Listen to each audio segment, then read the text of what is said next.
आज का टॉपिक है फीवर, क्योर इन 72 आवर्स। मेरी पत्नी अक्सर बोलती है तुम जब भी कभी सेमिनार में जाते हो, कहीं भी जाते हो, एक ही तरह कपड़े पहन लेते हो, ऐसा लगता है जैसे और कुछ है ही नहीं तुम्हारे पास। और ये फैशनेबल भी नहीं है, पुराने वाले जमाने का कपड़ा है दिखने में। तो मैंने कहा कैसे, ये तो फैशनेबल है, मुझे तो ऐसे ही लगता है, तभी तो मैं पहनता हूँ। कहा नए जमाने का कुछ पहनो, दिखने में नया लगना चाहिए, नया जो ट्रेंड है आजकल वो देखो, नोटिस करो और उसके हिसाब से पहनो। मैंने कहा नया ट्रेंड है वो कैसे पता चलेगा? तो अखबार में देखो लगातार वो क्या हो रहा है, और अखबार के अलावा अपने आसपास देखो, टीवी में देखो किस बात की चर्चा हो रही है।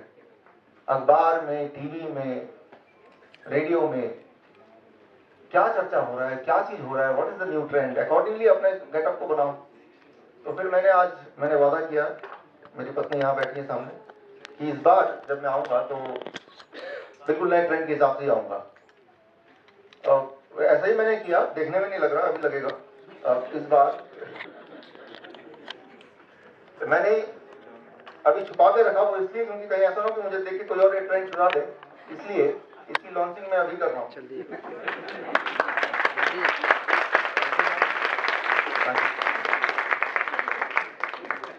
बिल्कुल आज के ट्रेंड के हिसाब से ही मैंने आज का गेटअप बनाया है।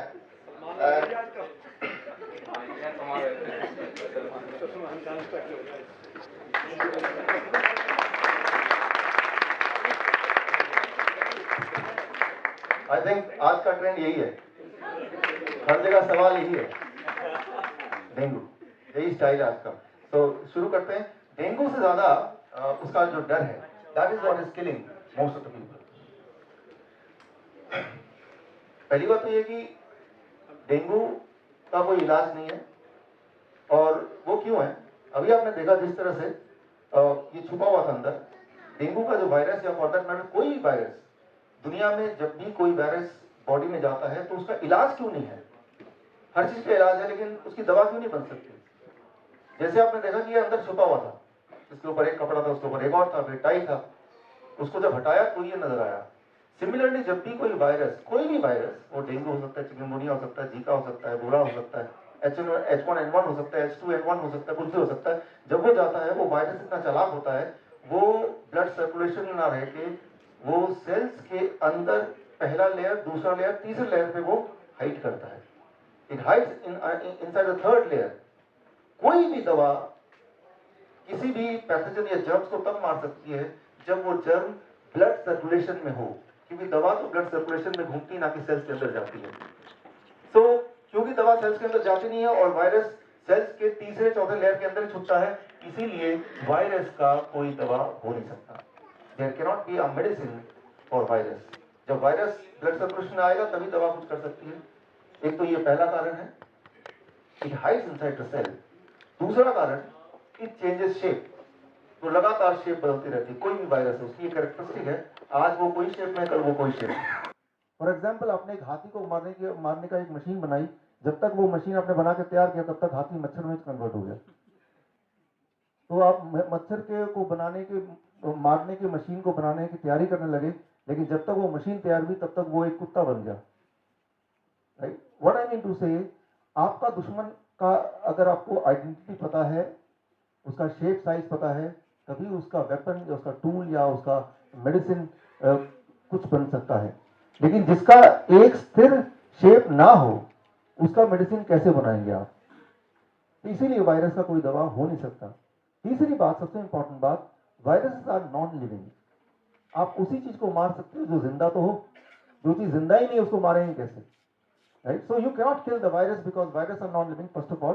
And the most important thing is, जैसे ही वायरस किसी सेल के अंदर एंटर करता है तो सेल के मटेरियल को, डीएनए, आरएनए, प्रोटीन को यूज करते हुए वो मल्टीप्लाई करता है। Means outside the body it is non-living, inside the cells of your body it behave like living, means it multiplies।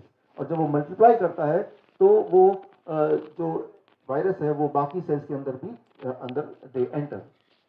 ऐसे में अगर आप दवा लेंगे तो वो दवा क्या करेगा, जैसे आपने देखा वो टाई, वो दवा एक टाई की तरह है, वो दवा, कोई भी दवा आप लेते हैं, खास तौर पे पेन किलर लेते हैं या फीवर को कम करने के लिए लेते हैं, वो क्या करता है, उस वायरस को सेल्स से बाहर निकलने नहीं देता है, वो अंदर ही वो सेल्स के दरवाजों को बंद करने लगता है, द मेडिसिन। लेकिन उससे क्या होगा कि वायरस सेल्स के अंदर मल्टीप्लाई होता रहेगा और एक टाइम होगा कि वो इतना ज्यादा वायरस सेल्स के अंदर होंगे, सेल्स ही डिस्ट्रॉय होगा and then it will burst inside, that is even more dangerous.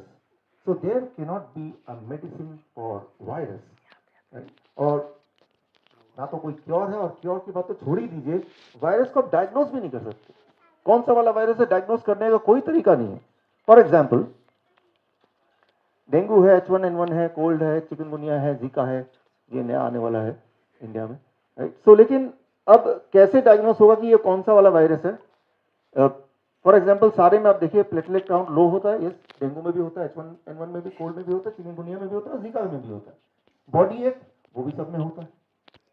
अच्छा, लॉस ऑफ एनर्जी सभी में होता है, फीवर सभी में रहता है, कमजोरी सभी में रहता है। सारे वायरल डिजीज का जो सिम्टम्स है वो लगभग लगभग सेम है।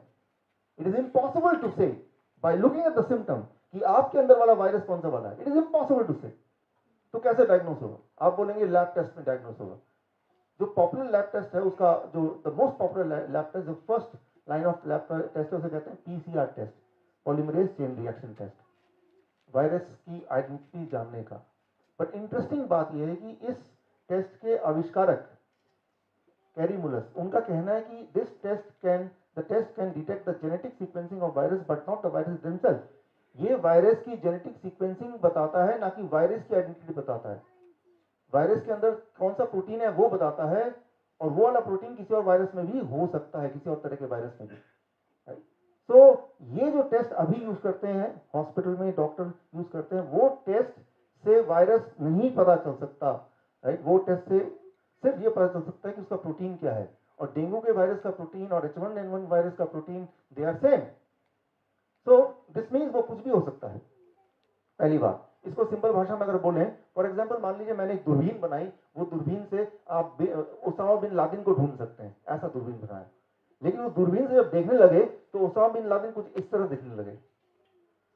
तो अब क्या दिक्कत आएगी, क्या प्रॉब्लम आ सकती है? जैसे आपने ये पकड़ा तो हो सकता है उसामा बिन लादेन हो, लेकिन ये भी तो हो सकता है कि कोई और इंसान जिसकी दाढ़ी ऐसे हो, उसको आपने डिटेक्ट कर लिया।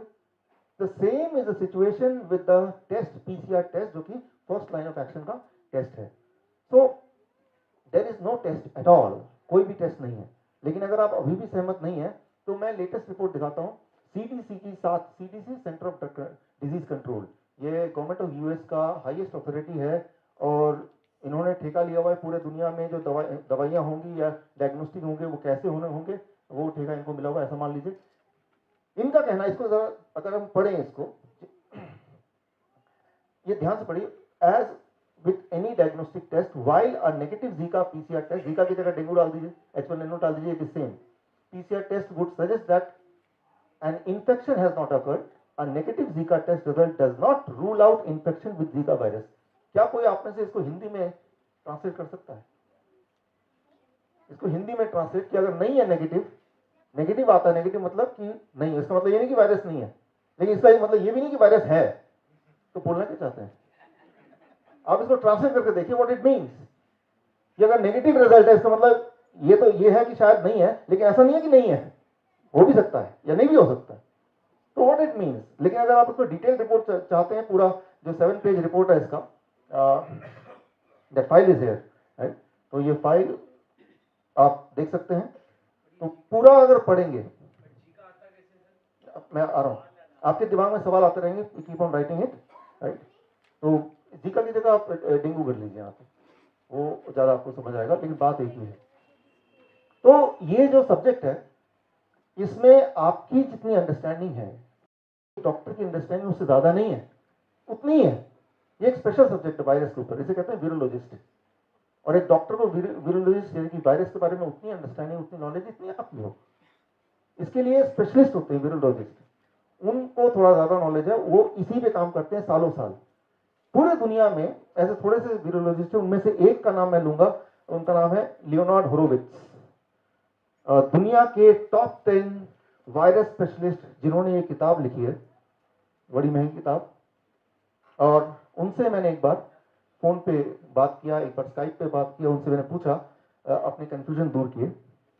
आपको याद है 2009 में H1N1 जब फैला था, तो रिमेंबर, अगर याद नहीं आ रहा तो ये फोटो कुछ याद आ रहा है ऐसे कुछ, जहां भी जाते हैं मास्क लगा के, है ना, और H1N1 हर जगह था। और हालांकि डायग्नोज करने का कोई मेथड नहीं है, और जो मेथड है वो अपने आप में फ्लॉड मेथड है, लेकिन उस वक्त सारे डॉक्टरों की ट्रेनिंग हो गई और डॉक्टरों के पास एक मैजिकल ताकत आ गई, वो फोन पे ही डायग्नोज करने लग गए H1N1। So what I mean to say, बहुत स्पेशलाइज बात है वायरस।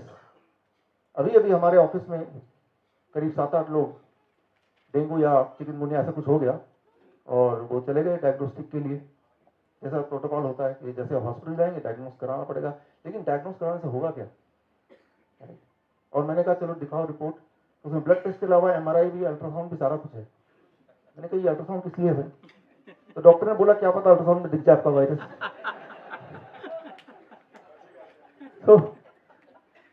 तो ये एक ऐसा सब्जेक्ट है, इसमें आपकी नॉलेज और वो जो डॉक्टर जिसके ऊपर भरोसा कर रहे हैं वो एक जैसा ही है, अलग नहीं है। Your knowledge is not less than their knowledge, और उनका नॉलेज वो जो बोलेंगे वो सही है।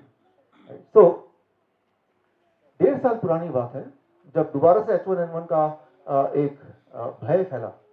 H1N1 फैला कि नहीं वो तो क्वेश्चन मार्क, उसका जब भय फैला, 1.5 साल पुरानी बात है, तब मैं बाहर गया था। भूषण जी हैं आप? भूषण जी, हाँ आप हैं, मैं वो आपके मित्र की बात कर रहा हूँ। हाँ, तो मैं जब बाहर गया हुआ था तो उनको बुखार हुआ, एडमिट हो गया हॉस्पिटल में। कौन सा हॉस्पिटल? अपोलो वो था, एशियन था, एशियन था ना। और उन्होंने बोला कि देखते ही कि इस वक्त कोई भी अगर फीवर में जाएगा, डॉक्टर देखते ही बोल देगा आपको डेंगू है। उस वक्त का ट्रेंड था H1N1, उस वक्त का स्टाइल था H1N1, आपको तो H1N1 है, और दवा भी चालू कर दी, और 3 दिन के अंदर उनकी डेथ हो गई। 3 दिन के अंदर, जब तक मैं वापस आया तब तक डेथ हो चुकी थी। और खुद गाड़ी चला के गए थे, और विदिन 3 days ही डाई। सो मैंने थोड़ा इन्वेस्टिगेट किया, और जो टॉप वीरोलॉजिस्ट है उनके सामने एक केस रखा, उसको डिटेल में एक्सप्लेन, उसको मैंने स्टडी किया उनके साथ मिलके। लेकिन उनका जो एक क्लिपिंग है वो आपको दिखाता हूँ, उनका क्या मानना है, वो डेथ हुई कैसे, इसको समझना आपके लिए जरूरी है।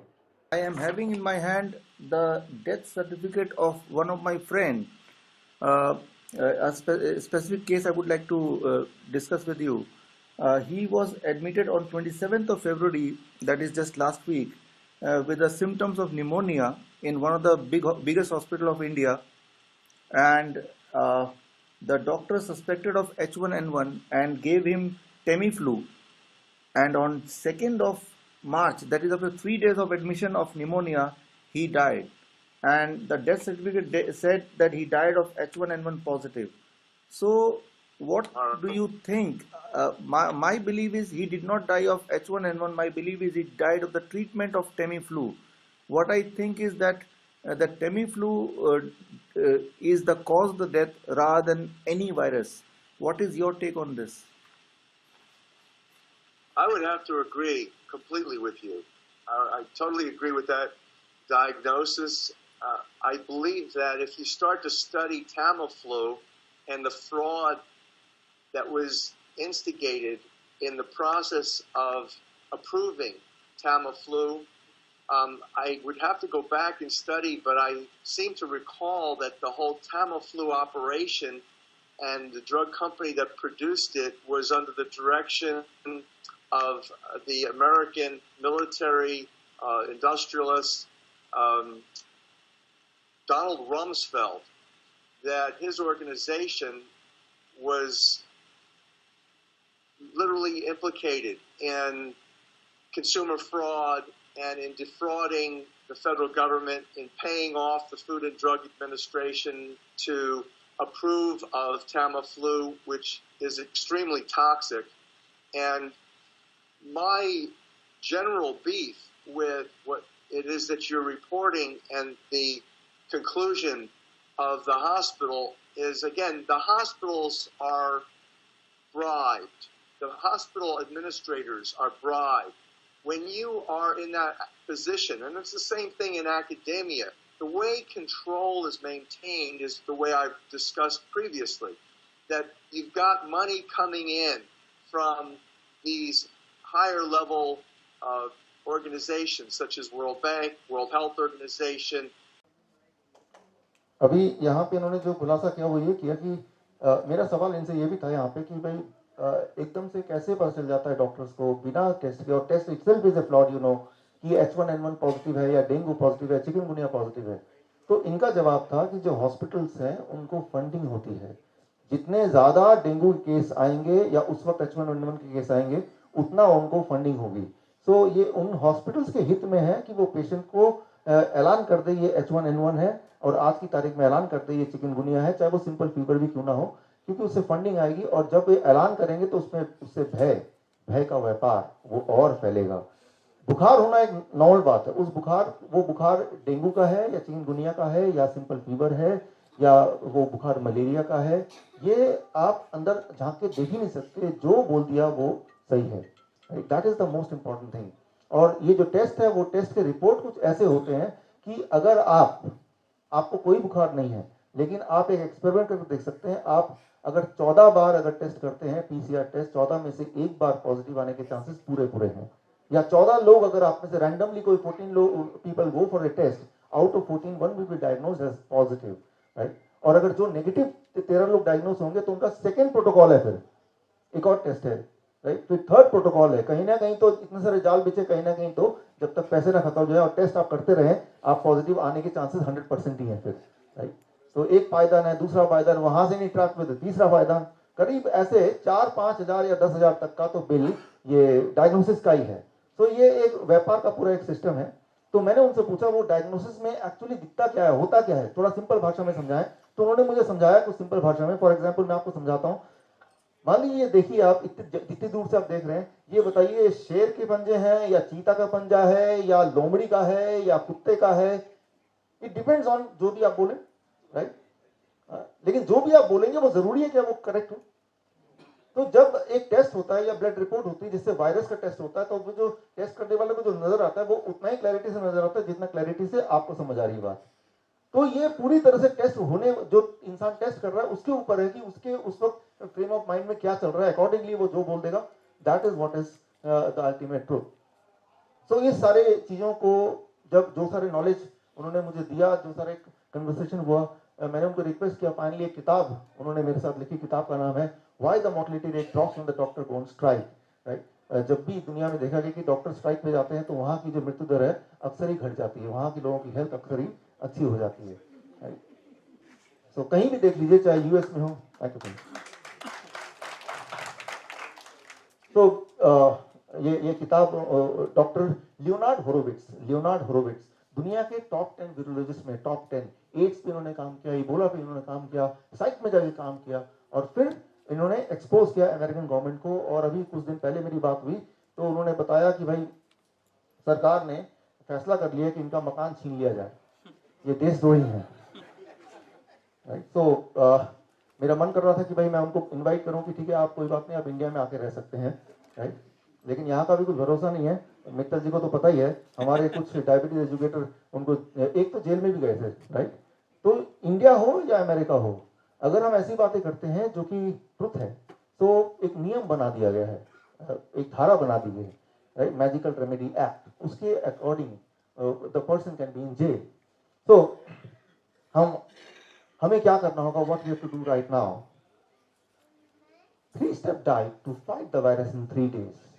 पहली बात तो यह कि वायरस का डायग्नोसिस हो नहीं सकता, और दूसरी बात है कि वायरस का डायग्नोसिस अगर हो भी जाए तो डायग्नोसिस करके करना क्या है जब उसका कोई इलाज नहीं है। फॉर एग्जाम्पल मान लीजिए ओबामा आपके पास आके बोलते हैं कि मुझे बचाओ मुझे बचाओ, क्या हुआ भाई, ISI के 5-6 हजार टेररिस्ट ने हम पे अटैक कर दिया। तो आप बोलेंगे पहले बताओ 5,000 है या 6,000, एग्जैक्ट फिगर बताओ, क्या फर्क पड़ता है, चाहे 5,000 हो या 6,000 हो, आप कुछ कर ही नहीं सकते, क्या फर्क पड़ता है, राइट। या तो कुछ कर सकते हैं, फिर तो डायग्नोस करने का, एग्जैक्ट नंबर पूछने का कि मैं क्या प्लानिंग बनाऊंगा, 5,000 है तो मैं ऐसा कुछ कर दूंगा, या 6,000 हो तो मैं वैसा कुछ कर दूंगा, राइट। तो जिस चीज का हम कुछ कर ही नहीं सकते, जिस चीज की कोई दवाई नहीं है, डायग्नोसिस की जरूरत कहां से। So there is no need to diagnose because you cannot do anything about it, right? तो आप कुछ कर ही नहीं सकते, तो डायग्नोस करने का मतलब नहीं है। वो क्या है कि वो चक्कर काटे हैं, कुछ पैसे हैं जो वो भय के व्यापार में जाएगा। उससे क्या होता है कि वो पेशेंट का टाइम पास होता है, टाइम पास होने के साथ साथ मनी पास होता है, उसके साथ टाइम के साथ साथ तो फीवर ठीक होना ही है, right? तो लगता है चलो सब कुछ किया और ठीक हो गया।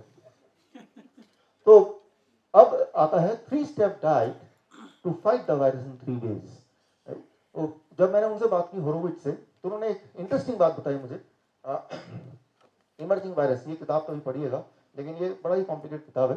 उन्होंने इंटरेस्टिंग बात बताई कि इबोला, आपको याद होगा इबोला अफ्रीका में जब फैला था, तो वहां पे जो ट्रुप गया था, डॉक्टर्स गए थे वहां के लोगों को बचाने के लिए यूएस से। वो डॉक्टर्स को जब इबोला हुआ तो वो बच गए, वो नहीं मरे। तो उन्होंने बोला कि वो, मैंने पूछा कैसे नहीं मरे, तो उन्होंने एक स्पेसिफिक डाइट बताई मुझे, जो मैं आज को आपको बताने जा रहा हूं कि ये that diet was confined and limited to only those doctors.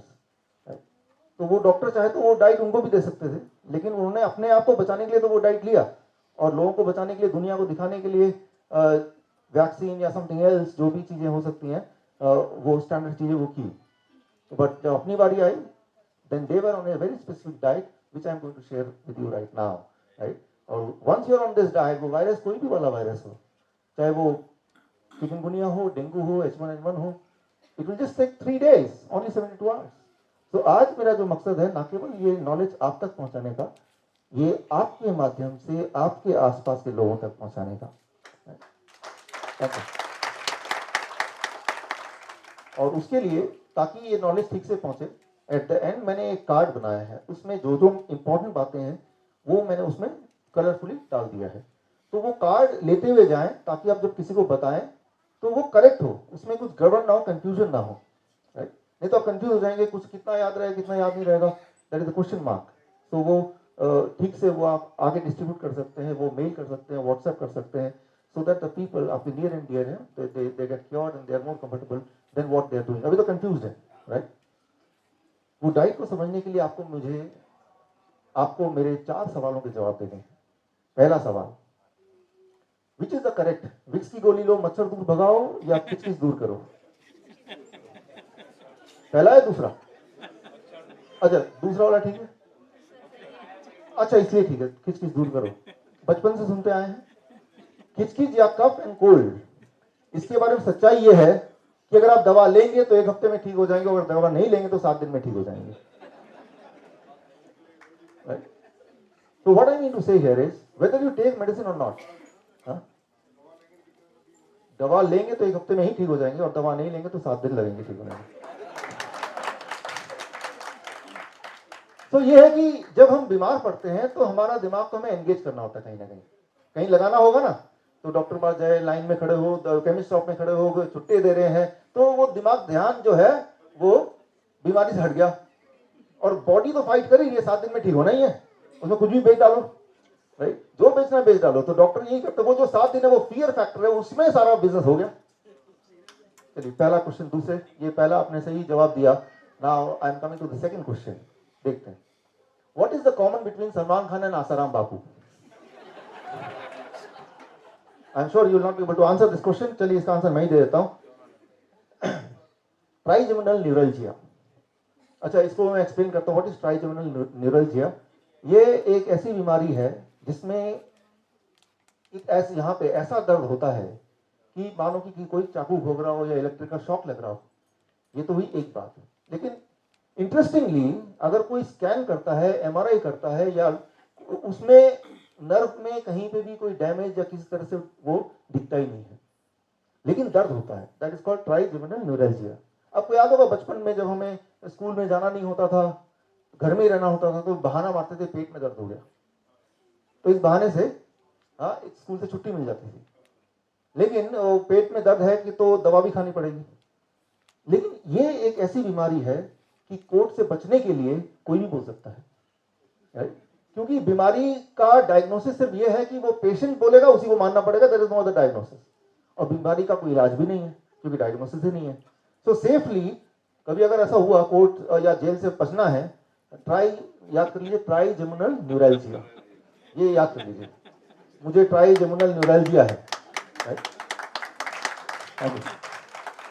तो ये प्रावधान है कि किसी ने अगर बोल दिया ट्राइजेमिनल न्यूरल्जिया, तो मानना पड़ेगा, वो पेशेंट है, उसको हॉस्पिटल ले जाना पड़ेगा, ना कि कोर्ट या जेल।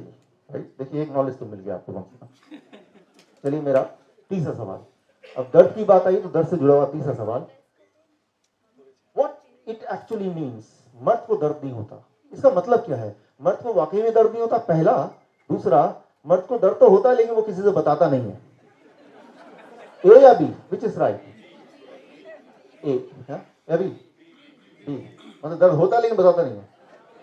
चलिए, लेकिन इसका कनेक्शन क्या आज के वो 3 डेज का डाइट का वायरस से क्या कनेक्शन है आगे पता चल जाएगा। चलिए उससे पहले coming to the fourth question, viral fever हो तो ठीक होने के लिए कहाँ जाएं?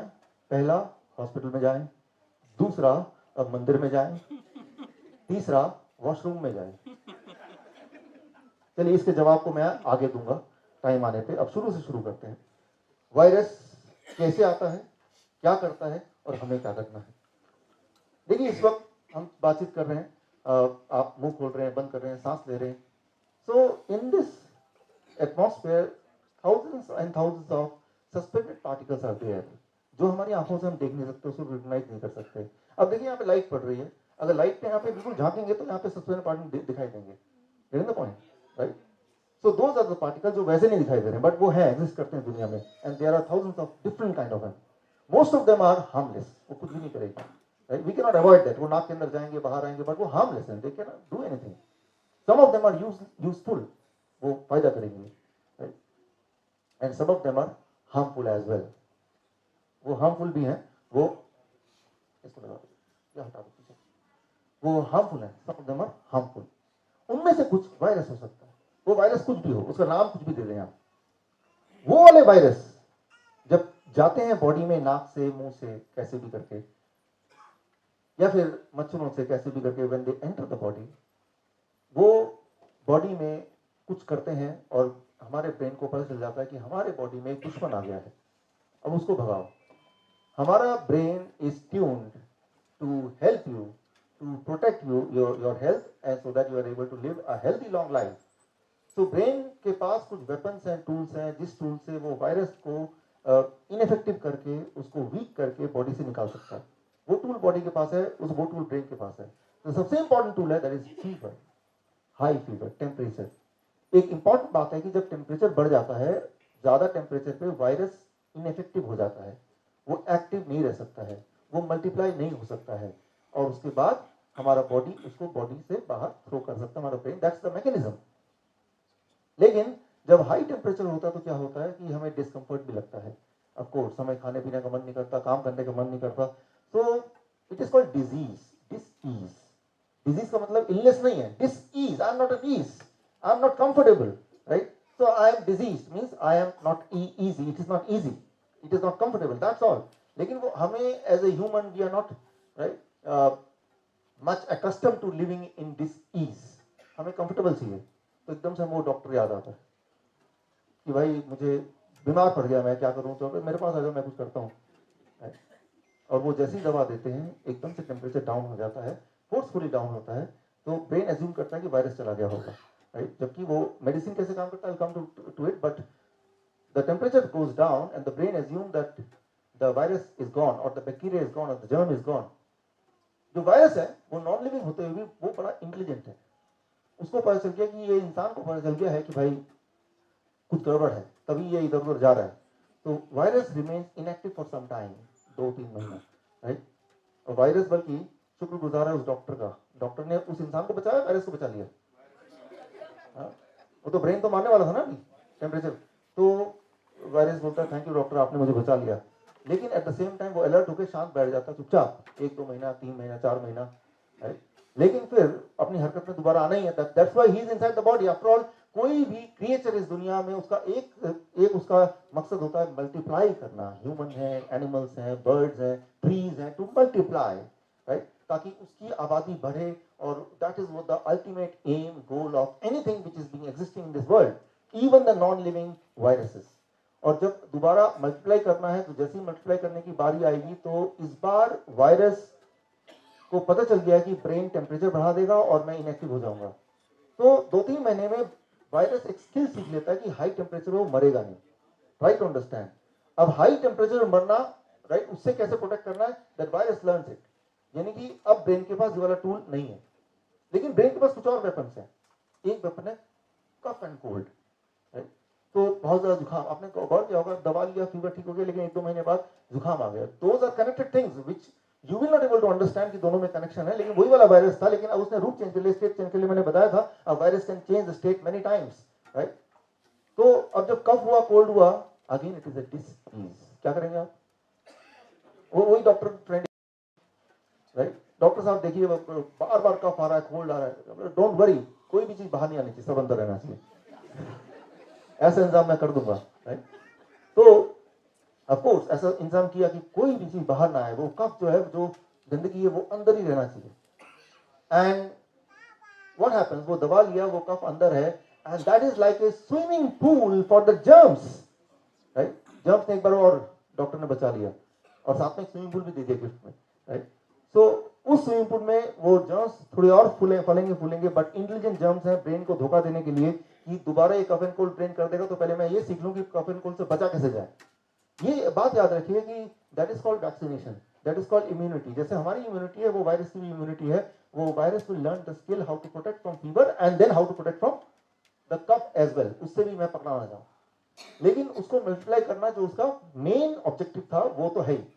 तो जब उसने अपने आप को इक्विप कर लिया, कोल्ड से या कफ से मैं बाहर नहीं जाऊंगा, तैयार कर लिया, और दोबारा से हरकत में आ गया, he started multiplying and damaging the body. अब ब्रेन को पता चल गया कि वो वायरस है या कोई ना कोई वायरस है, लेकिन ब्रेन के पास कुछ वेपन्स और भी हैं। उनमें से एक है लूज मोशन या vomiting, right? It is not a illness, it is disease, discomfort, right? लेकिन जैसे लूज मोशन हुआ, it is not comfortable, it is not fashionable.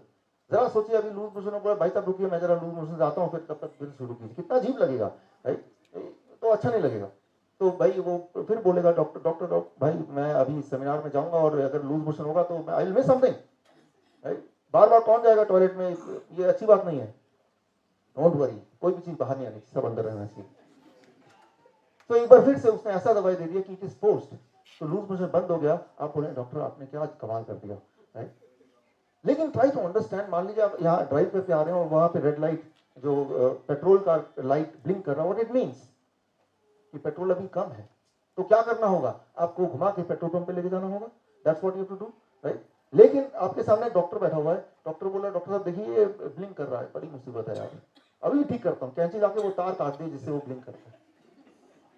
अरे यार आप तो कितने अच्छे कमाल, अब देखो कोई प्रॉब्लम ही नहीं। So try to understand the warning. It was a warning only. Warning should not be confused as an illness, right? जो warning है उसको illness नहीं समझना चाहिए, वो disease है। It is not an illness, it is not a disease, it is disease only, right? So यहाँ पे हो क्या रहा है कि बार बार ब्रेन अपने वेपन्स को एक करके खत्म कर रहा है, right? And as it is, right, using one by one weapons, the virus is becoming stronger and more influenced. उसको पता चल गया कि अब इसका जो पैंतरा है ब्रेन का, ये एक और टूल है लूज मोशन वाला। अब ही लर्न अ स्किल, ताकि नेक्स्ट टाइम लूज मोशन अगर होगा भी, राइट, ब्रेन ने इनिशिएट किया भी, तो virus can protect itself, right? So every time you are giving, making the virus stronger by taking that medication, right? सो ये वॉमिटिंग है, ये लूज मोशन है, ये फीवर है, ये कोल्ड है, these are not illness, these are the protective mechanism of the brain and you should not interfere with it, right? सवाल दिमाग में आता है, टेम्परेचर बहुत ज्यादा बढ़ गया तो सारा टेम्परेचर में तो बॉडी के सारे सेल्स भी मर जाते हैं, यू विल डाई, तब क्या करें? उसका जवाब आने वाला है, डोंट वरी, टेम्परेचर नहीं बढ़ेगा, बढ़ नहीं सकता, थोड़ा तो बढ़ेगा लेकिन डेंजरसली नहीं बढ़ेगा, उसका इंतजाम हो जाएगा, right?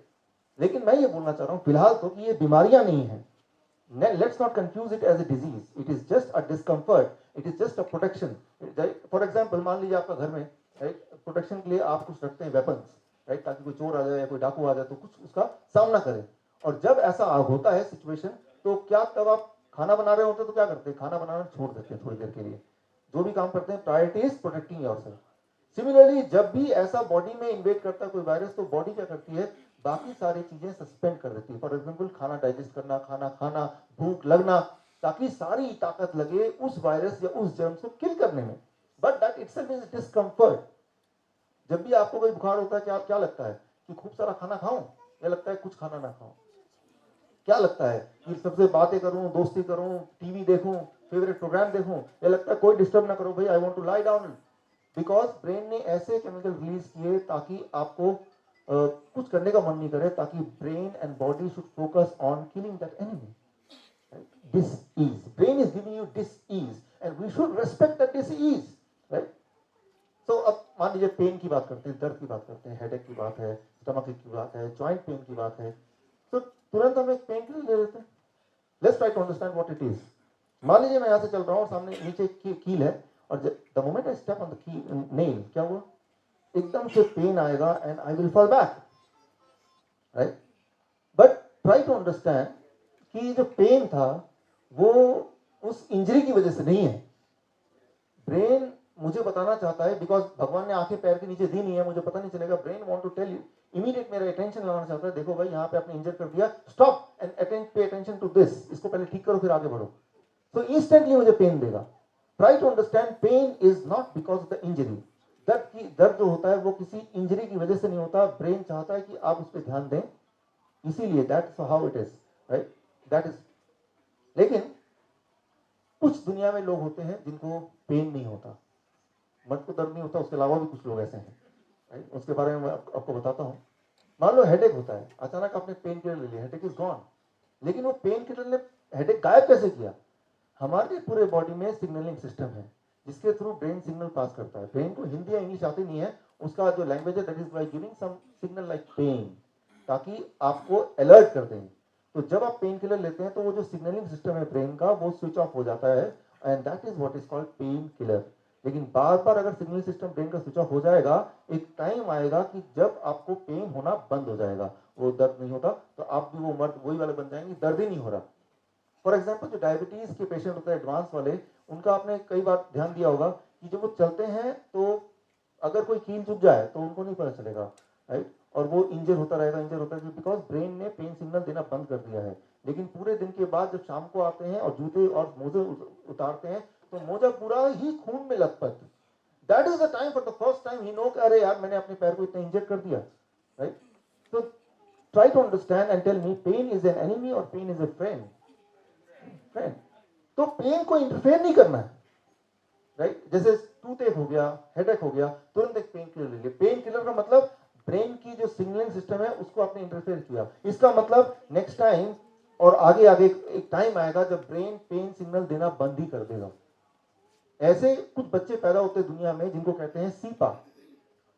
Cepa, congenital insensitivity to pain, that is CIPA. मतलब बचपन से उनके बॉडी में पेन सिग्नलिंग एबिलिटी, वो उसके साथ पैदा ही नहीं हुए थे. उनको पेन नहीं होता, दर्द नहीं होता. टीचर मार ली, तड़ा मारते रहो, मुझे तो कोई पेन ही नहीं हो रहा. अच्छा आइडिया ना? कैसा लगेगा ऐसी जिंदगी, पेन ही ना हो? मजा आएगा? अच्छा रहेगा कि नहीं रहेगा? वो बोलेगा मैं तो सीपा चाइल्ड हूं तो मुझे तो पेन नहीं होता. अब देखिए, इस वक्त अगर मैं आपकी फोटो खींचूं, इस वक्त यहां से आपकी फोटो खींचूं, 15 मिनट बाद एक और फोटो खींचूं, अभी देखिए आप कैसे बैठे हैं, कोई ऐसे बैठा है, कोई ऐसे बैठा है, कोई पैर ऊपर कर बैठा है. 15 मिनट बाद अगर एक और फोटो लें और दोनों कंपेयर करें, क्या आपका पोज बिल्कुल सेम रहेगा? Not all. तो जैसे आप एक पर्टिकुलर पोज में बैठे हैं तो आपका ब्रेन नजर बनाया हुआ है उस पोज पे और आपके टिश्यूज पे. टिश्यूज की एक कैपेसिटी होती है उस वेट को झेलने के लिए. उस कैपेसिटी के बाद वो टिश्यू ब्रेक होना शुरू हो सकते हैं. तो ब्रेन क्या करेगा, एक पेन सिग्नल भेजेगा और आपको बिना डिस्टर्ब किए ही एक हल्का पेन सिग्नल. तो आपका ध्यान यहाँ है लेकिन आपने पोस्चर चेंज कर लिया, राइट? लेकिन जो सीपा चाइल्ड है, सीपा चाइल्ड, मान लीजिए मैं ऐसे खड़ा हूं तो मेरा 70 kg का वेट है, मैंने अपना सारा वेट इस लेफ्ट पैर में ज्यादा डाला हुआ है, बट मेरे left leg is design to hold that weight for some time. लेकिन उसके बाद क्या होगा कि मेरे टिश्यूज टूटने लगेंगे, लेकिन उससे पहले ब्रेन एक सिग्नल देगा, pen signal, I will change the posture, right? तो सीपा वाला बच्चा क्या करेगा, फॉर एग्जाम्पल मान लीजिए यहाँ पे ये बहुत गर्म है एंड अननोइंगली मैं अपना हाथ ऐसे रखता हूँ, I pull it back, right? Because ये हीट है, ब्रेन ने बिल्कुल पेन सिग्नल दिया मेरे फिंगर्स पे और जलने से पहले मैंने इसको कर लिया. लेकिन जो सीपा चाइल्ड है उसका हाथ यहीं रहेगा, पेन सिग्नल ब्रेन भेज नहीं पा रहा है. और क्या होगा कि कुछ समय बाद जब वो देखेगा अरे मेरे हाथ का है, वो तो जल ही गया, लेकिन फिर भी उसको पेन नहीं हो रहा है, राइट? तो वो ऐसे खड़ा है और कुछ देर बाद या कुछ घंटों बाद खड़ा रहेगा, वो उसको पेन नहीं होगा, हड्डियां भी टूट जाएंगी तब भी पेन नहीं होगा. सो पेन अगर ना हो, दैट इज कॉल्ड सीपा. ऐसे जो लोग हैं, राइट, वो 25 साल से ज्यादा जिंदा नहीं रहते, 25 years. By the time they are 25 years of old, उन्होंने अपनी इतनी हड्डियां तोड़ चुकी होती हैं, दे डाई, राइट? तो मर्द को दर्द नहीं होता, वो मर्द होने से पहले, मतलब जवान होने से पहले वो दे डाई, राइट? So यहाँ पे the point I want to make here is that pain is a friend, vomiting is a friend, temperature is also a friend. उसको अगर हम डिस्टर्ब करेंगे तो हम किसी और जंजाल में फंसने वाले हैं. आप जब सोते हैं, याद कीजिए, रात को सोते हैं एक पर्टिकुलर पोस्चर में, सुबह उठते हैं, are you in the same posture? Many time you change the posture, isn't it, right? तो आप एक पर्टिकुलर पोस्चर में सो रहे हैं, तो आपका ब्रेन जगा हुआ है, वो लगातार देख रहा है कि ये टिश्यूज पे ज्यादा लोड तो नहीं है, और जब ज्यादा लोड हो गया तो ब्रेन ने थोड़ा सा पेन दिया, आपको नींद को डिस्टर्ब नहीं किया. ब्रेन ने ऐसा नहीं कहा भाई साहब उठिए उठिए अब पोस्चर चेंज कीजिए, right? He is considerate, the brain is considerate. तो ब्रेन ने क्या किया? ब्रेन ने आपको थोड़ा सा पेन दिया, नींद में ही आपने पोस्चर चेंज कर दिया. Now imagine the cepa child, वो क्या करेगा? Right? Cepa child what they will do, they will be sleeping the same. तो सुबह जब उठेगा तो एक आध हड्डियां उसको टूटी मिलेंगी. So try to understand the importance of pain. Never try to interfere with the pain. And pain is never because of the injury. It is because the brain wants that you attend to that particular problem. Right? So, मैं आपको example देके बताता हूँ इसको. 1944 या 49 में 1944, right? सो Italy में जो वर्ल्ड वॉर में अमेरिकन सोल्जर को घेर लिया जर्मनी में, और करीब 40,000 सोल्जर्स इंजर्ड हो गए, 7,000 मारे गए. उस वक्त वहां पे डॉक्टर थे, डॉक्टर हेरी बीचर. उन्होंने सोल्जर से पूछा कि आप जब जो जख्मी हो गए, पैर कट गए, उड़ गए बॉम्ब से, हाथ उड़ गए, बुलेट लग गया, उन सबसे पूछा क्या आपको दर्द है, क्या दर्द के लिए कुछ चाहिए? 70% का जवाब था दर्द नहीं है. तो ट्राई टू अंडरस्टैंड, पेन जो होता है ना, वो दर्द किसी इंजरी से इनके लिए नहीं होता. और उस वक्त जब भी कोई सोल्जर्स अगर जब लड़ाई के मैदान में होते हैं तब बुलेट लग जाए, पैर भी उखड़ जाए, उसको दर्द नहीं होता उस वक्त, बिकॉज ब्रेन जानता है अगर मैं पेन दूंगा तो इसका ध्यान वो दुश्मन से हटके सीधा पेन पे जाएगा and he will be killed, right? So brain chose कि भाई थोड़ी देर बाद जब ये सेफ जोन पे आ जाएगा तब मैं पेन दूंगा, ताकि वो वाला पैर जो इंजर्ड है वो और हिलाए डुलाए ना. एक इजरायली वॉर में एक इजरायली सोल्जर, एक महिला, उनका पैर पड़ा माइन पे और ब्लास्ट कर दिया, पूरा पैर उखड़ गया, जोर जोर से चिल्लाने लगी. फिर डॉक्टर की टीम आई, क्या आपको दर्द है, कुछ चाहिए? कहा नहीं नहीं, तुम चिल्ला क्यों रहे हैं, अब मुझसे शादी कौन करेगा? So try to understand the pain is not because of the injury.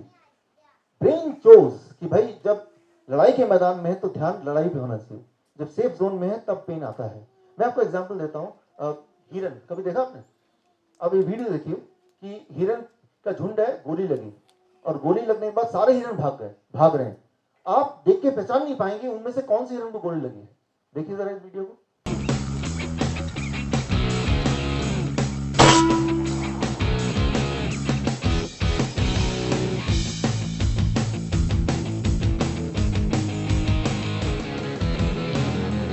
So it took this big doe with the XP Badger. काफी समय बाद उनमें से एक हिरन दूर कहीं जाके पड़ा मिलेगा. That is how you will understand कि इस वाले हिरन को गोली लगी थी. क्योंकि जब गोली लगी उस वक्त अगर ब्रेन पेन इनिशिएट कर देगा तो उसका ध्यान पेन पे चला जाएगा, तो अपने आप को बचाएगा कैसे? So try to understand the pain is not the result of the injury, it is the brain's protective ability. Brain decide करता है कब दर्द देना है, चूज करता है. For example, 1981, 30th March, Ronald Reagan, कौन है रोनाल्ड रीगन? American president. उनको गोली लगी, राइट? वो देखिए गोली लगने वाला scene. That doesn't make much sense, Henry. He puts you here and then he runs around with a big gun.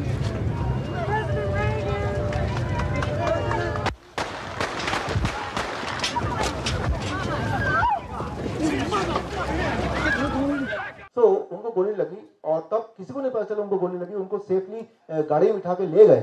काफी समय बाद देखा कुछ खून निकल रहा है, उन्होंने खुद अच्छा मुझे गोली लगी है. फिर उनको इलाज किया गया और जब एक साल हो गया ठीक, अगले साल उन्होंने एक साल जब पूरे हुए इस गोली लगने को, इंटरव्यू में बोला कि जब गोली लगी, पहली बार मुझे गोली लगी, फिल्मों में तो मुझे कई बार गोली लगती, वो पहले एक्टर थे, लेकिन अब मुझे पता चला गोली लगने के बाद दर्द हो कोई जरूरी नहीं है.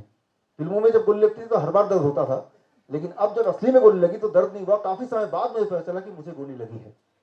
So try to understand the pain is not because of the injury. It is the protective mechanism when the brain decides that I have to give pain.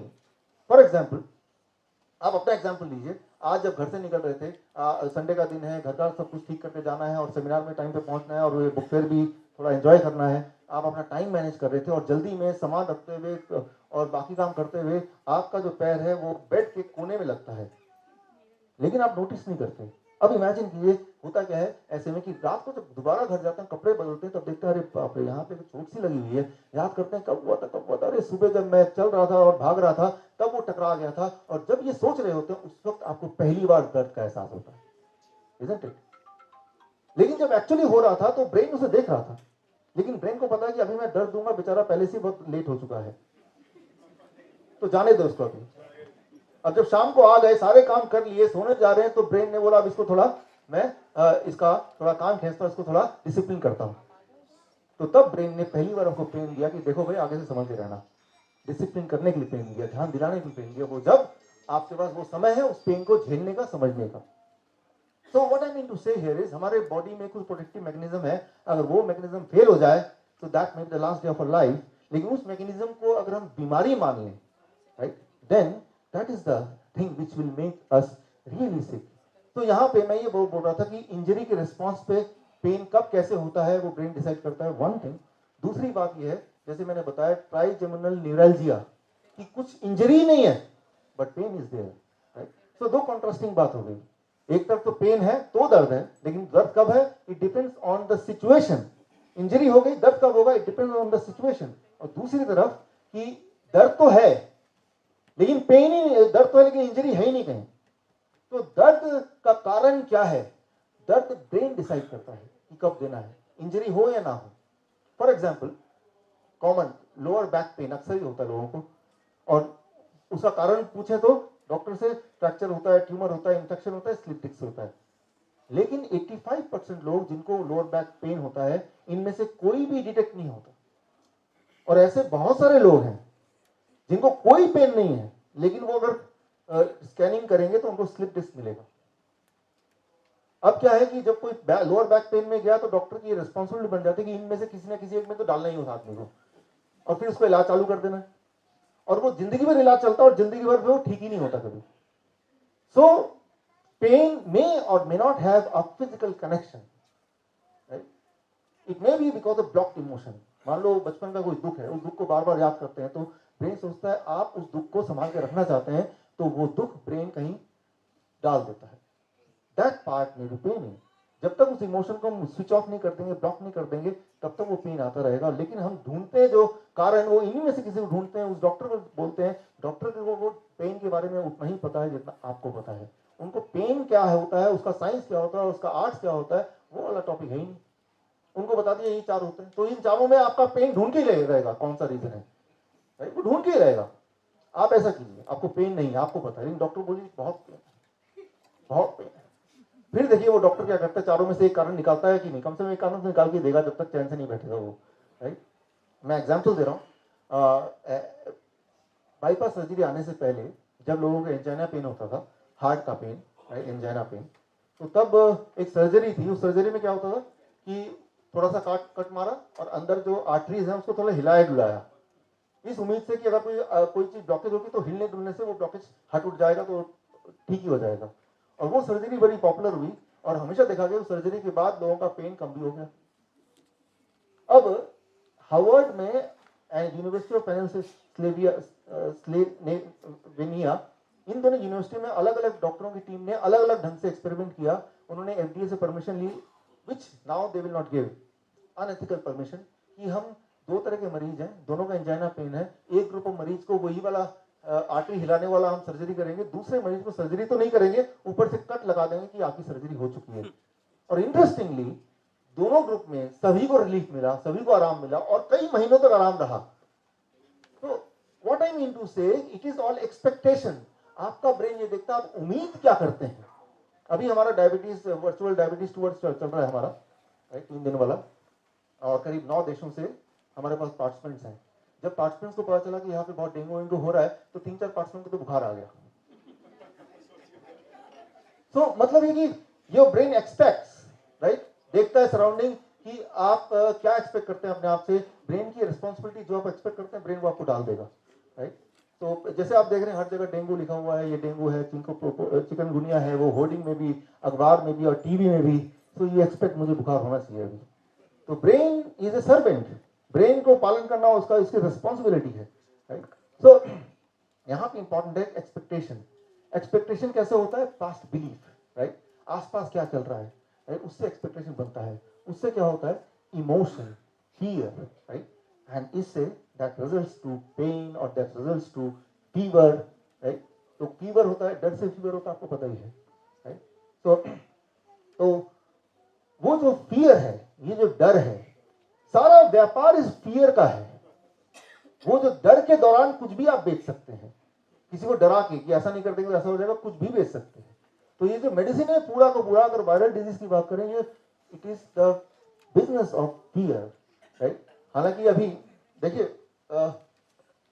Fever होना कोई बड़ी बात नहीं, होती ही रहती है, लेकिन अभी फीवर को डेंगू का नाम दे दिया, चिकनगुनिया का नाम दे दिया, तो दैट बिकम्स अ बिजनेस। लेकिन सोचने वाली बात, बिल्कुल लॉजिकल बात यह है कि ये तो ऑलरेडी एस्टैब्लिश्ड है कि वायरस का डायग्नोसिस हो नहीं सकता, और अगर हो भी गया वायरस का कोई ट्रीटमेंट है ही नहीं। क्यों नहीं है? मैंने आपको बताया था। तो फिर हॉस्पिटल जाने का मतलब क्या है? डॉक्टर पास जाने का मतलब क्या है जब कोई ट्रीटमेंट है ही नहीं, राइट। वो it is passing the time, right, कि चलो समय निकल जाएगा, कहीं तो जाना है ना, ऑफिस तो जाना नहीं है, अब कहाँ जाए, चलो डॉक्टर पास चलते हैं, राइट। तो टाइम पास होना समझ आती है बात, पैसा भी पास हो जाएगा, राइट। और टाइम पास होने के बाद वो एक हफ्ता लगता है, and then you will recover on its own. और अगर आप रिकवर करके सारा क्रेडिट उस डॉक्टर को चला गया, और कहीं अगर कोई पेशेंट अनफॉर्चुनेटली अगर भगवान को प्यारा हो गया तो उसकी किस्मत खराब थी। तो it is a safe business. Doctor का बिजनेस सबसे सेफ है कि अगर रिजल्ट नहीं मिलता तब भी पैसे पूरे ही मिलते हैं। खैर, हम अब इससे यहां पे कंक्लूजन पे आते हैं। पहला कंक्लूजन अभी तक का, fever, cold, loose motion, vomiting, pain are the defence mechanism of the body and they are not the illness. इसको इलनेस ना बोल के इसको डिफेंस मैकेनिज्म बोले, इसकी रेस्पेक्ट करें, राइट। इसे घबराए ना, ये बॉडी का इक्विपमेंट, अगर ये नहीं होता तो आप नहीं होते जिंदा, राइट। दूसरी बात, नो डायग्नोस्टिक टेस्ट और मेडिसिन फॉर वायरस। कोई डायग्नोस्टिक टेस्ट है ही नहीं और कोई दवा भी नहीं है, तो कोई मतलब ही नहीं है कि आप अगर कुछ ऐसा हो गया तो डॉक्टर के पास जाएं, हॉस्पिटल के पास जाएं, राइट। कोई मतलब नहीं। वो उनके पास जाना उतना ही ज्यादा रिलायबल रहेगा जितना कि किसी मंदिर में जाना, उतना ही रिलायबल, या किसी चिड़ियाघर में जाना। चिड़ियाघर चले जाएं तब भी जितना पॉसिबिलिटी ठीक होने की उतनी पॉसिबिलिटी है जब हॉस्पिटल चले जाएं, बल्कि ज्यादा है, क्योंकि अगर हॉस्पिटल जाएंगे तो और इन्फेक्शन है, उनसे भी इन्फेक्शन लगेगा जो आपके पास था ही नहीं। और चिड़ियाघर जाएंगे, आपका मनोरंजन हो जाएगा, आपका दिल अच्छा फील करेगा, you will get cure quickly. तो अगली बार कोई अगर बोलता मुझे डेंगू हो गया, आप बोलिए चिड़ियाघर जाइए, ठीक हो जाएंगे।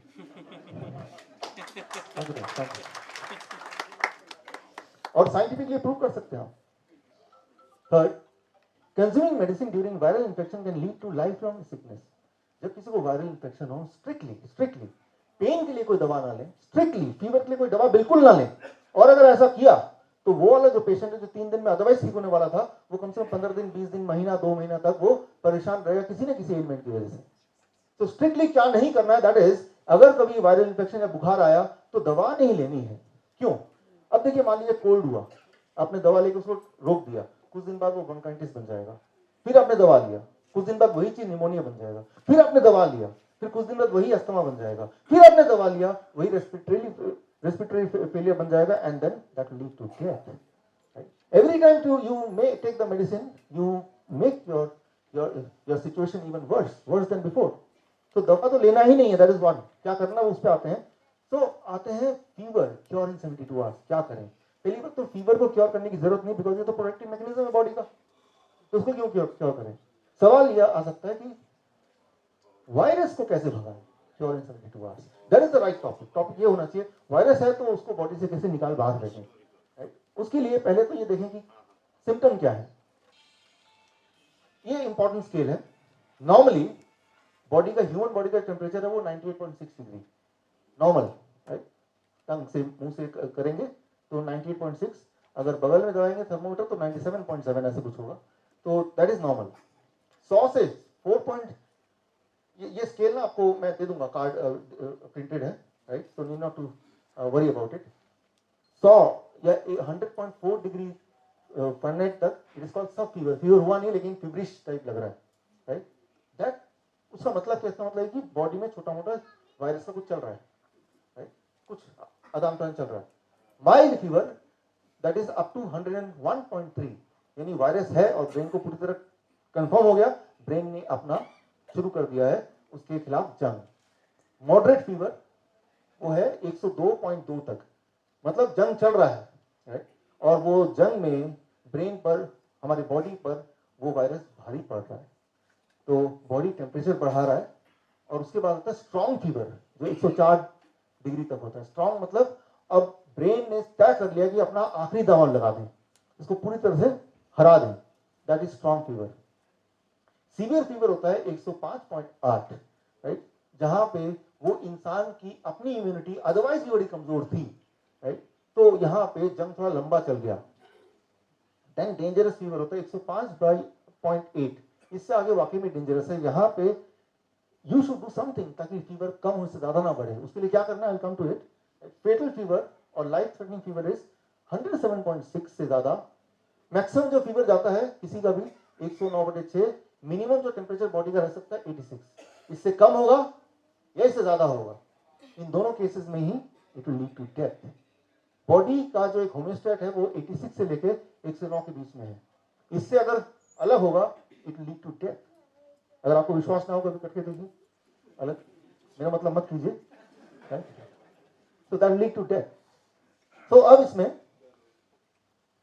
होता कैसे है, virus it enters the body, और जब वायरस एंटर करता है तो पायरोजेनिक सब्सटेंस ऑटोमेटिकली बॉडी में रिलीज होता है, जो ब्रेन को सिग्नल की तरह काम करता है। ब्रेन समझ जाता है कि फीवर की कोई वायरस अंदर आ गया है, तो ब्रेन अपना फर्स्ट एक्शन फीवर, टेम्परेचर बढ़ा देता है। क्यों? क्योंकि टेम्परेचर जब बढ़ेगा तो चार चीजें होंगी।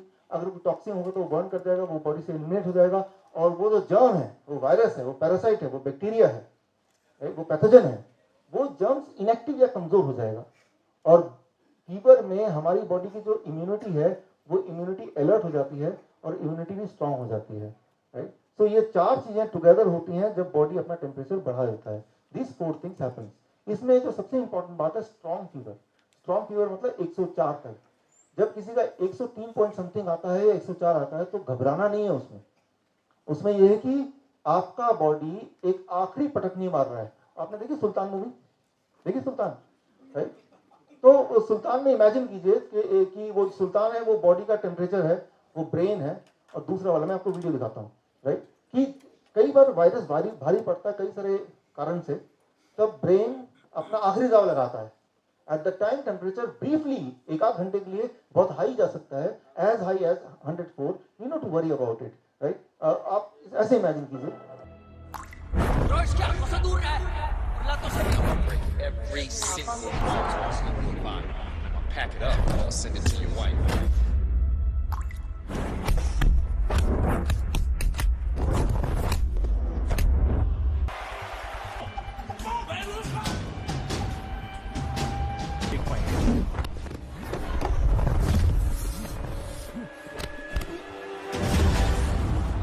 ये सुल्तान का दाव है, वो फाइटर अब दोबारा नहीं उठेगा।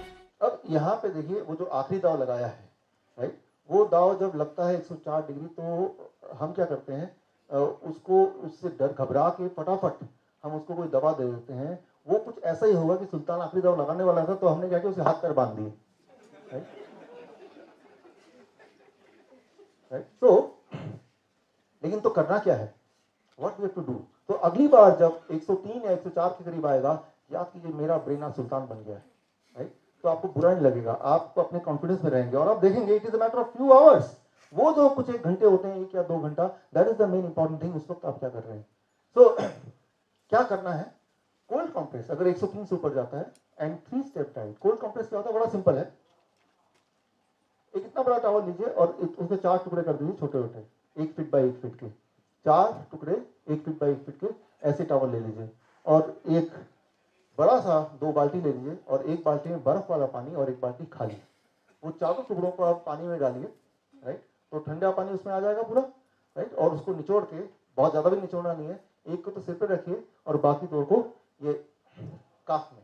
काफ में ज्यादा ब्लड वेसल्स हैं, ब्लड क्रॉस हो रहा है, तो वो ब्लड क्रॉस हो रहा है तो वो ठंडा करने का काम करेगा। काफ में, दोनों काफ में अपने पट्टी लगा दी है। हर 3-3 मिनट बाद वो चौथा वाले को फिर इस पे लगाइए, फिर एक और फ्री हो गया, उसको फिर ठंडे में लगाइए। Means every 3 minutes you have to recycle it, right. तो आप देखेंगे टेम्परेचर थोड़ा कंट्रोल में रहेगा, हाई रहेगा 102 103, लेकिन और हाई नहीं होगा। मतलब आप लड़ने का आप मौका दे रहे हैं। इट्स लाइक आपने देखा सुल्तान में वो चीयर अप कर रहे थे सुल्तान को, it's like cheering up, it's like cheering up the body कि हम साथ में हैं। At the same time productive zone भी है, राइट, बिल्कुल नहीं घटाना, एट द सेम टाइम इतना बढ़े ना उसके लिए। पर अब आता है 3 step diet, cold compress plus 3 step diet. Massive dose of vitamin C, उसको क्या करना है, massive dose of vitamin C. ये जो मिला है मुझे, एक तो होरोविट्ज जिन्होंने बताया, फिर मैंने अपना कुछ रिसर्च किया, तो कुछ मेडिकल जर्नल्स कम से कम 100 से ज़्यादा, उनमें से ये 4 बड़े मुझे इंपॉर्टेंट लगे, इंटरेस्टिंग लगे, तो इसका रेफरेंस मैंने यहाँ लिख दिया है। आप चाहे तो मैं पूरा मेल कर सकता हूँ जर्नल की रिपोर्ट्स। तो इस रिपोर्ट के अनुसार ऐसे पेशेंट्स को massive dose of vitamin C देना चाहिए। What is massive dose of vitamin C? ये डिपेंड करता है पेशेंट के बॉडी वेट के according. So it is called 3 step diet. पहला दिन liquid diet, day 2 fluid and day 3 solid diet. Liquid diet क्या है? Weight in KG by 10, glass of mausami juice. मान लीजिए कोई 60 केजी का आदमी है, तो 60 बाई 10 कितना होता है? 6 ग्लासेस ऑफ मौसमी जूस और 6 ग्लासेस ऑफ कोकोनट वाटर, कितना हुआ? 12। तो यानी कि 12 घंटे में, हर घंटे में 1 ग्लास मौसमी जूस, अगले घंटे में कोकोनट वाटर, मौसमी जूस कोकोनट वाटर, राइट। तो एक तो ये। दूसरा, इसमें कई बार कुछ लोग बोलते हैं कि मुझे कोकोनट वाटर नहीं मिल रहा इसी जगह पे, तो मौसमी जूस। कोई बोल रहे मौसमी जूस नहीं मिल रहा, तो कोकोनट वाटर भी 12 ग्लास कर सकते हैं, राइट, हर घंटे। ये कोकोनट वाटर बड़ा ही कमाल करता है। आप इसको देखेंगे तो हैरान हो जाएंगे, जब किसी पेशेंट को देंगे जो इस तरह के फीवर से गुजर रहा है, एक ही दिन में फीवर गायब हो जाएगा, राइट, बट नेचुरली, मतलब बॉडी ने फाइट ऑफ कर दिया। It is full of natural mineral water. सबसे खास मिनरल वाटर भगवान ने बनाया है बॉडी को इंस्टेंटली ताकत देने का, और mineral helps the body to fight with the virus. So total 12 हो गया। उस 12 में कितना मौसमी रखना है, कितना कोकोनट रखना है, सारे कोकोनट रखने हैं, सारे मौसमी रखना है, वो फ्लेक्सिबिलिटी आपके पास है, डिपेंडिंग ऑन कि क्या आपको मिलता है, डिपेंडिंग ऑन कौन सा पेशेंट को ज्यादा अच्छा लग रहा है, इसमें कंफर्ट महसूस कर रहे हैं, ये सारे फैक्टर भी डिपेंड करते हैं। बट टोटल 12 होना चाहिए अगर 60 केजी का इंसान है, और ऐसा हर घंटे उसके धीरे धीरे धीरे चुस्की ले लेके, कटकना नहीं है, चाय की तरह पीना है, शराब पीते ना धीरे धीरे, उस तरह से पीना है। डे 1, तो डे 1 जिस दिन आपको लगा ऐसा कुछ है, तो डे 1 उसको डे 1 डाइट। डे 2 डाइट इसको फ्लूइड डाइट। इसमें देखिए वो 60 केजी का है, तो बाई 20 कितना हुआ? 3, और बाई 20 कितना हुआ? 3, तो टोटल कितना हो गया? 6 हो गया, तो 6 ग्लास, यानी कि आधा हो गया वो तो। Plus weight in KG, that is 60 into 5, कितना हो गया? 300 ग्राम्स ऑफ ये फ्लूइड। टोमेटो एंड कुकुम्बर उसके अंदर देखिए फ्लूइड टाइप होता है, पूरा सॉलिड नहीं है। That is the most important thing, right. तो आपको ये बोलना है कि टोमेटो कुकुम्बर 300 ग्राम पूरे दिन भर में उसके पेट में जाना चाहिए। वो धीरे धीरे ले सकते हैं, एक बार में ले सकते हैं, जैसा मर्जी, बट ओवरऑल वो 60 केजी के आदमी के लिए 6 ग्लास और 300 ग्राम, 300 में से 150 ये और 150 ये, या फिर इसका रेशियो अपने हिसाब से डिसाइड कर लें, अपने टेस्ट के अकॉर्डिंग या अवेलेबिलिटी के अकॉर्डिंग। पूरे दिन भर में ये सारा खाना स्प्रेड करना है, यानी कि सुबह उठा मैंने 6 ग्लास पी लिया, मेरा काम खत्म, पूरे दिन में स्प्रेड करना है, राइट। तब असर ज्यादा आएगा, धीरे धीरे पीना है, तब असर ज्यादा आएगा। Day 2 diet, fluid diet. Day 3 diet, solid diet. Breakfast, अब वो 30 कर दिया, 60 केजी का आदमी है, तो कितने ग्लास होगा total? 2 + 2 4 glasses. Breakfast is 4 glass of liquid. इसमें 2 ग्लास है मौसमी जूस या ऑरेंज जूस या पाइनएप्पल जूस। मौसमी नहीं मिल रहा तो पाइनएप्पल मिलेगा, पाइनएप्पल नहीं मिल रहा तो ऑरेंज मिलेगा, नहीं मिलेगा तो कोकोनट मिलेगा। टोटल 4 ग्लास तो ब्रेकफास्ट में खत्म करने, 12 बजे से पहले lunch is the fluid lunch, that is वही वाला 300 ग्राम जो अभी डे 2 में था। And dinner normal home cook food, ये बड़ा इंपॉर्टेंट है, वही रोटी दाल चावल सब्जी। अच्छा ये क्यों? क्योंकि जब ये खाएंगे तो ब्रेन को एहसास दे रहा है भाई सब कुछ ठीक है, तो घबराओ मत। तो ब्रेन बोलेगा मेरे साथ कुछ अजीब हो रहा है, बॉडी में कुछ अजीब चीज आ रही है, इसका मतलब इमरजेंसी जोन है। तो ये ब्रेन को, उस पेशेंट को एहसास दिलाएगा, उसके ब्रेन को बोलेगा एवरीथिंग इज ओके।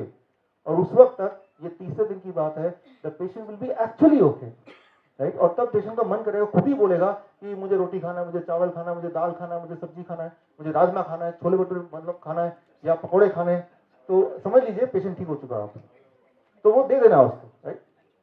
तो if you do this, it takes just 3 days, maximum 3 days. It takes just 72 hours, right? So अब आपके पास ये है कि आप देखिए कहीं कुछ मिल जाए, कोई बुखार वाला आदमी, तो बस वो तो गया एक्सपेरिमेंट करने को आपके पास गिनी पिग मिल गया, राइट। और कई सारे लोग जिन्होंने बताया क्योंकि घर में कोई ना कोई अभी बुखार है, तो आप तो बस पहुंचे घर और शुरू कर दें, बल्कि फोन पे भी आप शुरू कर सकते हैं ताकि तैयारी हो जाए। तो अब यहाँ पे the most important thing is don't ever go to the hospital, right. That is the first thing. कई बार लोग पूछते हैं अगर कुछ हो गया तो, अगर कुछ हो गया, अगर पेशेंट मर गया तो। मर नहीं सकते डेंगू के वायरस से। डेंगू का वायरस आता कैसे बॉडी में, बताइए कैसे आता है, बॉडी तक कैसे पहुंचता है? मच्छर से आता है। तो डेंगू के वायरस से जब वो मच्छर नहीं मर सकता तो आप कैसे मरेंगे?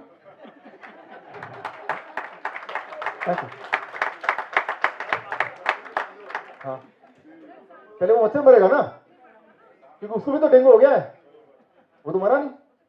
तो डेंगू के वायरस से आप मर नहीं सकते फॉर श्योर, लेकिन जब वायरस अंदर आया तो उसको तो हमने किया क्या बॉडी के साथ, that plays an important role, right.